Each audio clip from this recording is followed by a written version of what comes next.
What's going on, everybody? This be your boy DJ Anonymous with sportsbizmusic, the podcast, episode 40. Damn, 40. Finally made it. Congratulations, man. Appreciate it, man. But I got a special guest. I got my boy Bias305 in the building, man. Yo, what's good, Sports Biz? Doing good, man. Doing good. DJ Anonymous, thank you for this right here, man. Giving us a platform, man. Yeah, man. It's been, about a month or two we tried to set this up, man? Yeah, man. We keep it moving, man. I reached out. I was just, real interested in just touching base with you and seeing, what's good. Yeah, man. So, for the people that don't really know about you, introduce yourself, Man, my name is Bias. You can find me on all social media, Bias305. If you want to check out some music, on Bias305.com. Mm-hmm. Basically, after coming out of the Marines, I just took off running with my music. I've been writing for a long time, so just got a little more serious with it, Mm-hmm. and here we are, man. Here we are. How long did you serve the Marines? I did 4 years in the Marines. Mm-hmm. I was a mortarman with 26 Echo. Mm-hmm. I joined. I turned 21 in boot camp over in Paris Island. It's fucking hell. I don't know how many people. Yo, don't do that. If you turning 21, just wait. Party, live it up. Don't go to boot camp. Yeah, I got my boy Draco out there. He in the Navy. He out there right now. Shout out to him. But he was. Every time he come back from the seas, he'll tell us his experience and stuff like that. So I think he got about 2 more years. I think. Live. Yeah, I did. We went to Afghanistan and we went to Japan. So it was after those 4 years, I was out. I was just I got what I needed. Yeah. So did you what was the main things that you learned from I think it really emphasized what was wrong with let's say my character. Mm-hmm. Things I was doing wrong. Sometimes you make little mistakes as you're growing up and they don't really matter. Mm-hmm. And then you hit a wall. There's times that you just hit a wall, and that was my wall. So once I got over that wall, I just know what not to do. Mm-hmm. I don't know. You feel bad sometimes. Demons eat you alive. You know what I mean? Yeah. And I know how not to get those demons inside now. Yeah, that's what's up, man. So then after you left the Marines, you got into the music game. So how did that started? I mean, I've been writing for a long time, but I had never gone out to open mics, and I had never stepped out to perform. So I got back, and a month after my son was born. Mm-hmm. So I took up that little role for a little while, but I was still I had moved my studio to the house, and I was still recording. Mm-hmm. And one day I was just man, I'm gonna go look for an open mic, and we found I found a bar over there by Calle Ocho. Mm-hmm. Nobody there. Shout out to Reiko and Natalie. They invited me out. Oh, man. But I remember my first performance, nobody was there. And nobody was not there? The DJ left. Damn. I was performing and running my sound. Heartbreak. It was crazy. Yeah, man. So but, nobody wasn't there? Nobody. Not a single soul, even in the spot. Mm-hmm. So they connected me and they told me about Words and Wine. And so then I went out to Words and Wine when they were at Churchill's. Mm-hmm. And then Churchill's had another one on Monday, so I came out to that one, these open mics. And then there they told me about the Imperial. Shout out to M-Dot. And then, from the Imperial, I found out about a Thursday over with the... Damn, I can't remember these right now. Damn. Yeah, I heard about the Imperial. But, we did, and just bounced back from open mic to open mic. Mm-hmm. People started listening and taking notice.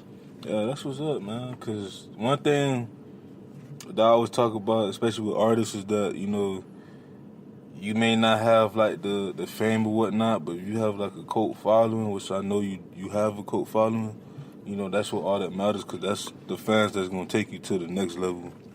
Yeah, I mean, we started, I think it's just part of the growing pains, Mm-hmm. You start with nobody, especially coming after the Marines, you lose, those friends that you had.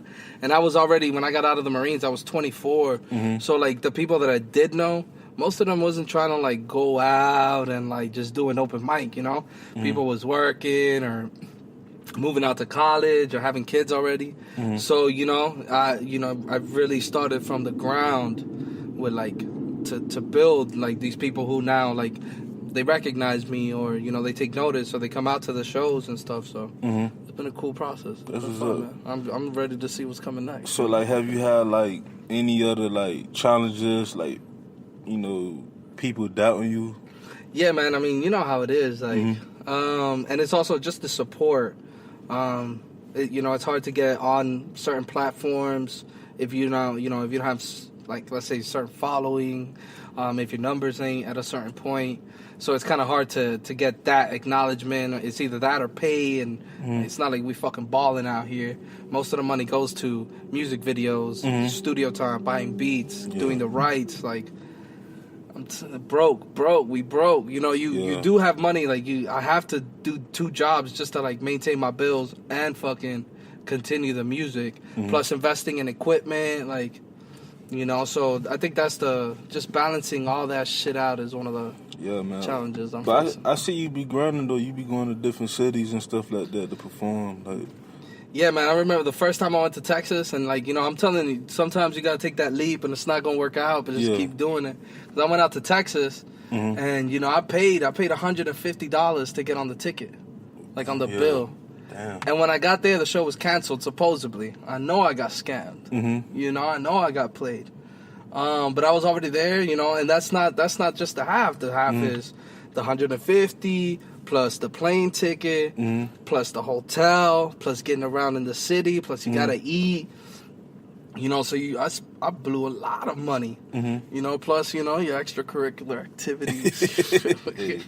You bugging, you know. So it was just, but I made, you know, while I was in Texas, I shot a little video. It's the Love Me remix. You can find that on YouTube. Bias305. I heard that, man. That shit hard, bro. You know, keep it humble, keep it simple. You know that, and we did that. Then I went to North Carolina because most of my Marine buddies was out there.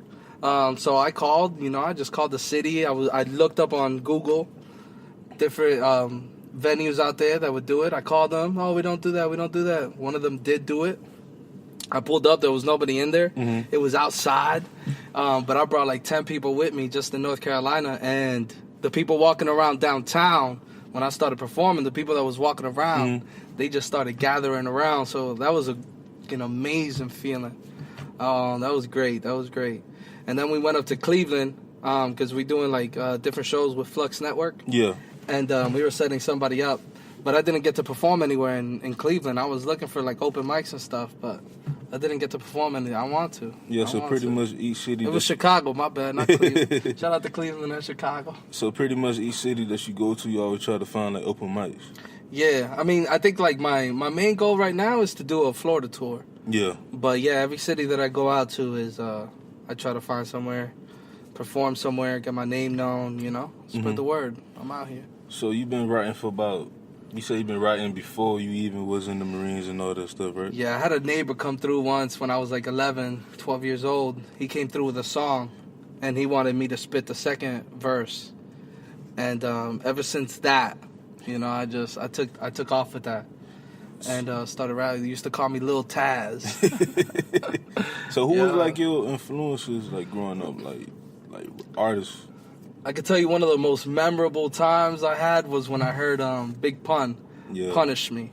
I swear to God, I put that track on like until I learned the fucking song like that one day. Punish me, like, yo, it was crazy. So Big Pun, I bump a lot of DMX. Just a lot of artists that like showed me that there was a different alternative to what rap could be, you know. It really just showed me what rap could mean to you. You know, I like Lil Boosie. He could go from like trap, like fucking gangsta ass shit to like real heartfelt shit. So it was like, you know, that transition, like you can make it whatever you want it to be. So we're talking like Big Pun, DMX. I like Method Man with Redman, you know, yo, shit. Field Mob is one of my shawty done cut me loose. She fuck another nigga, but she fucking me too. Like, what the fuck? Most people know, like, sick of being lonely. Yeah. Every night, well, nah, don't finish your statement. If you alone, call me. I'll be your replacement. Put me in the game code. You should let that lane go. Let me lick on your neck and go down to your ankles. Like, what the fuck? That shit, you know, like, just that wordplay. Ludacris, you know, just people like that, man. Like, music is just amazing. But I also listen to a lot of Spanish ballads because my parents and me were Cubans, so they be cleaning the house to like Ricardo Arjona and some like Gilberto Santa Rosa, some like some Spanish like love song, like yo. So I pick, I use that and kind of translate that into my music, Yeah. So speaking about your heritage, you over here downtown. You say you wanted to do it closer to the Freedom. Yeah, the Freedom Tower. So why? Like, what's the whole story about that? It's kind of like the beginning, because when we came from Cuba, I came in '94, and my dad came first, earlier, like 3 months before us, and he came on like the roof of a bus that they made float, and crazy shit. And he worked here for like 3 months, got like $20,000 together, and got me and my mom to be smuggled. Like we got in a boat, and I just remember like driving. Someone in a motorcycle drove us to these mangroves in Cuba, and we went and we waited on the beach for who knows how long, and then a light came on, and like in the ocean, just like you see a flashing light, and then these people got off the boat. This big American dude, put me on his shoulders. My mom can't swim, so he had her on his arm. And, that was after 3 months, my mom was like, we're going to go see your dad. So when they brought us, they processed us in the Freedom Tower right here in downtown. I didn't even know how close it was to the American Airlines. That shit's because I always knew that was a tower, but I never knew it was called the Freedom Tower. You know what I'm saying? So I'm like, damn, it's right here. Like, I pass through this all the time. Literally, like, on the side, they let it, because it was kind of like, it's not like a jail, but it's like a holding center. And literally on the side, they let us come out the side for a little while, and you can't touch them. Like, a gate is between you. But my dad was out there, gave my mom roses. I got to, like, hug my dad through the gate. So that was, that's a really cool memory. How is, like, have you gone back to Cuba since then? They never gave me the visa, so my parents went, but I couldn't go. Because, I've heard a lot of stories about Cuba, especially, with the stuff that was going on with Castro. And when he passed away, a lot of, fellow Cubans was celebrating, Yeah. Like, was you out there celebrating too as well? Of course, like, I don't think, like, I could really understand, because my mom, like, while we lived there, stories I've heard is, like, the lights always go off, so, like, we're talking, like, you can't even depend on the fucking light being on all the time, so I'm playing, like, with my toys, and the lights will go off, and I'm, like, running over my toys, because I'm scared, and trying to, like, so, like, those kind of things, people robbing you for everything. My dad literally left a bike outside of the door for like 5 minutes. My mom was cleaning, so he took off his shoes. They took his shoes and the bike, and shit. Like, my mom didn't have rice because you get a list and you have to buy what's on the list. So you go to the grocery store and you're like, hey, look, I still got a quarter pound of chicken. Can I get a quarter pound of chicken? But then you're depending on the motherfuckers to have the quarter pound of chicken, which sometimes they don't. So they ran out of rice this month. This is what I'm telling the story. They ran out of rice. My mom's like served me like it's called cassava, but we call it yuca.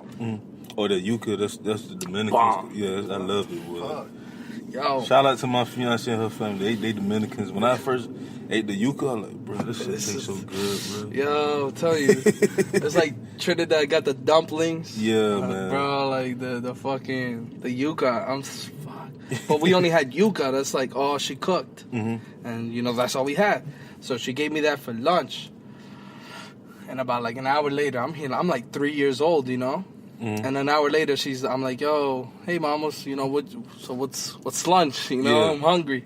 And she was like, she must have been heartbroken. She's like, that was lunch. Yeah. And I was like, but there was no rice. Like, rice always comes with lunch. That was the idea. And that must have broke her, So she figured, she went to my grandma's house. My grandma still had a little bit of rice.